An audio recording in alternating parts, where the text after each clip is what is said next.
got you interested in joining the military in the first place? Honestly, I joined because I wasn't getting far enough where I was at. I grew up in the middle of a small town, and it wasn't room for growth. And I was going nowhere, and I was kind of getting there too fast. Loved my friends to death, but we weren't the smartest people at the time. We did a lot of dumb stuff. It was time to go. So I initially joined on a 6-year contract. The first 6 years that I was in, it was, I loved it. I made a name for myself, if you will. I was selected above my peers to go be a dog handler. They had a slot open up at the installation I was at, and PT and everything like that. I was able to, like I say, secure that spot. And then I got to go do what I loved. I loved working with dogs. When you're working with a dog as your partner that you've trained, that you guys have trained, you know exactly how that dog's going to react. With a partner, with the MPs, you don't always have the same partner. So you never really know how your partner's going to react. So I felt safer with my dog as my partner because we worked together all the time. What was that like working with the dogs? Like, what did that training consist of? The part that you enjoyed so much? Well, it was an 11-week school down at Lackland Air Force Base, and then it was just once you got certified, you went back to your home kennel. Once you got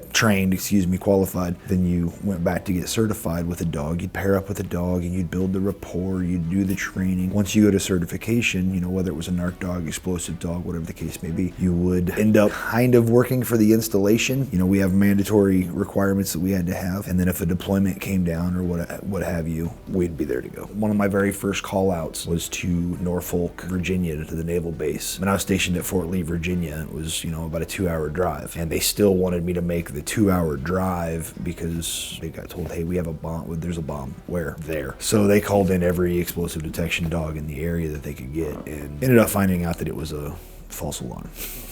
What was one of the biggest challenges that you faced? Trying to not bring the Army home with me. And that doesn't necessarily paint the Army in a good eye. My leadership style when I was young in the military was very aggressive. It's going to be my way or the highway. I had troubled soldiers that caused a lot of issues. Got majority of them straightened out and on the good path, But I would take that home with me. So if I was angry when I walked through the door, and I had children, and I had a wife, and it wasn't fair. So making that, or not being able to make that change when you walk through the door, was probably the hardest thing in my career.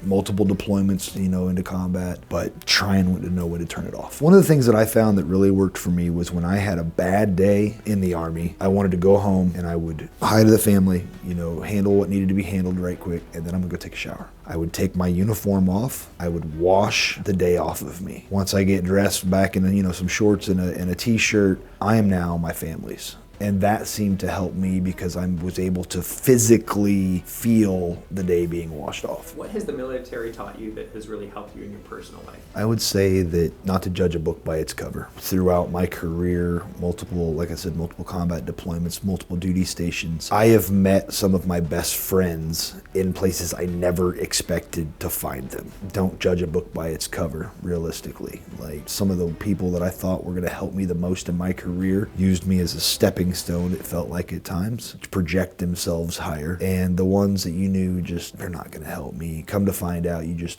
wow. My first squad leader, to this day, he is in the top 3 to 4 people that I contact anytime that I got promoted. He and I parted ways. I was a PFC, a young PFC, an E3, and every time that I would get promoted, he would know before my team would know or my squad would know. Like, it was instantaneous within the first, And that's 20 years. And still call him up and, hey, Justin, what's going on, man? How's life? Having a low spot. I'm headed that way, and vice versa. We came back from the deployment, and he traveled all the way around the country on leave to eat dinner with all of his soldiers' parents. And I never expected that because the very first time I met him, he yelled at me.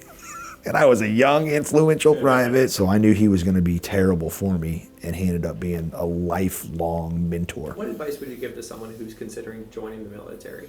It's scary because I even thought about being a recruiter at one point in my career. It may not be for you, but you won't know unless you try it. All my new soldiers that would be at an installation that I'd get, they'd be, the Army is not good. This is not fun. This is not what I signed up for. I always would tell them, don't make your decision to stay in the Army based on this duty station. Go somewhere else. The grass is, they always say it's greener on the other side, but you got to try the grass to get there. It may not be for you. Sign a 2 or 3 year contract. If it's not for you, hey, you try. You did what majority of Americans do not have the courage to stand up and do. Looking back at your service, what has it meant to you? I mean, considering the fact that I'm 40 years old and I did 20 years, I did half of my life was in the military. It made me who I am today. That's one of the reasons that I went, like, I've told you why I got into real estate was because of a situation that I had that I don't want any other soldiers or their family members that, come here voluntarily or voluntold. I don't want them to live the same issues that I had. I want to help them find a place that they can call home, whether it's a temporary home or a forever home.